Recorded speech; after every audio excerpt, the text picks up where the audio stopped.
Hi friends, வணக்கம் and welcome to சிட்டியா kitchen. இன்றைக்கி நம்ம கிச்சனில் சம்மர் ஸ்பெஷல் ரெசிபி தாங்க பார்க்க போகிறோம். Vanilla ice cream. ஐஸ்கிரீம் பிடிக்காதவங்களே கிடையாது, எல்லாருக்குமே ரொம்ப பிடிக்கும். ஈஸியாக இதை செஞ்சிடலாங்க நம்ம வீட்டிலையே. வீடியோக்குள்ளே போகிறதுக்கு முன்னாடி எங்கள் சேனலை சப்ஸ்கிரைப் பண்ணாதவங்க சப்ஸ்கிரைப் பண்ணிக்கோங்க. அப்படியே பக்கத்தில் இருக்க பெல் ஐக்கானை கிளிக் பண்ண மறக்காதீங்க. அப்போ தான் நாங்கள் அப்லோட் பண்ணுற வீடியோஸ் எல்லாம் நோட்டிஃபிகேஷனாக உங்களுக்கு வரும்.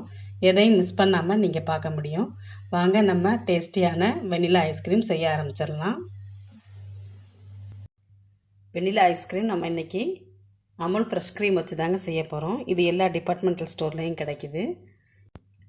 இந்த ஃப்ரெஷ் க்ரீம் 250 ml. இதை ஒரு பவுலில் சேர்த்துக்கலாம். ஃப்ரெஷ் க்ரீமை பவுலில் சேர்த்துட்டேங்க. நல்லா இதை பீட் பண்ணிக்கலாம்.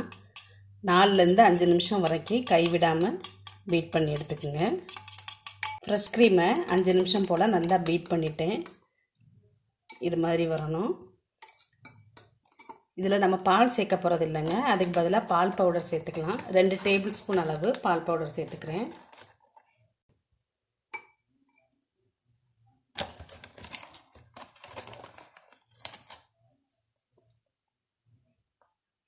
ரெண்டு டேபிள் ஸ்பூன் சேர்த்துருக்கேன். இது கூட 4 டேபிள் ஸ்பூன் அளவு பவுடர் பண்ணி வச்சுருக்க சீனி ஆட் பண்ணிக்கிறேன். கண்டென்ஸ்டு மில்க் கூட சேர்த்துக்கலாங்க. நான் இங்கே சீனி தான் சேர்த்துக்கிறேன். 4 டேபிள் ஸ்பூன் சேர்த்துக்கலாம்.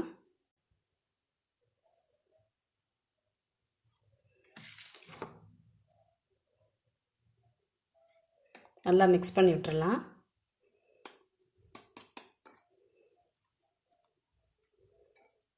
சீனி பால் பவுடர் ரெண்டும் சேர்த்ததுக்கப்புறம் நல்லா மிக்ஸ் பண்ணி விட்டுடலாம். 2லேருந்து 3 நிமிஷம் வரைக்கும் நல்லா மிக்ஸ் பண்ணி விட்டுருங்க. பால் பவுடர், சீனி எல்லாத்தையும் நல்லா மிக்ஸ் பண்ணி விட்டுட்டேங்க. பாருங்கள் எவ்வளோ நல்லா வந்திருக்குன்னு. இந்த டைமில் வனிலா எசன்ஸ் நம்ம ஆட் பண்ணிக்கலாம். 1 டீஸ்பூன் சேர்த்துக்கலாங்க. அதையும் நல்லா மிக்ஸ் பண்ணி விட்டுடலாம்.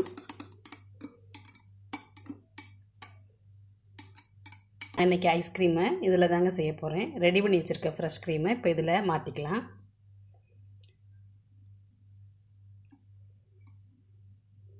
கண்டென்ஸ்டு மில்க் ஆட் பண்ணால் நம்ம சீனி சேர்க்க வேண்டாம், ஏன்னா அதிலே ஸ்வீட்னஸ் இருக்கும். இதில் மாற்றிட்டேன். இப்போ இதை ஒரு கவர் போட்டு மேலே மூடி வச்சிடலாம். 8 மணி நேரம் போல் ஃப்ரீசரில் வச்சு எடுத்துக்கலாங்க. அப்போ தான் ஐஸ்கிரீம் நல்லா செட் ஆகி வரும். 8 மணி நேரம் ஆயிடுச்சுங்க. ஃப்ரீசர்லேருந்து எடுத்து வச்சுருக்கேன். ஐஸ்கிரீம் எப்படி வந்திருக்குன்னு பார்க்கலாம்.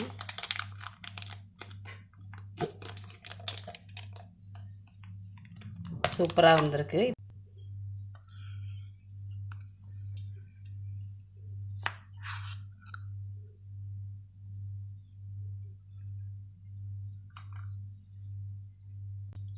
கொஞ்சமாக சாக்லேட் சிரப் ஊற்றிக்கலாம். நம்மளோட வெண்ணிலா ஐஸ்கிரீம் ரெடி ஆயிடுச்சுங்க. இது நல்லா டேஸ்ட்டாக இருக்கும். வீட்டிலே நம்ம செஞ்சிடலாம் ஈஸியாக.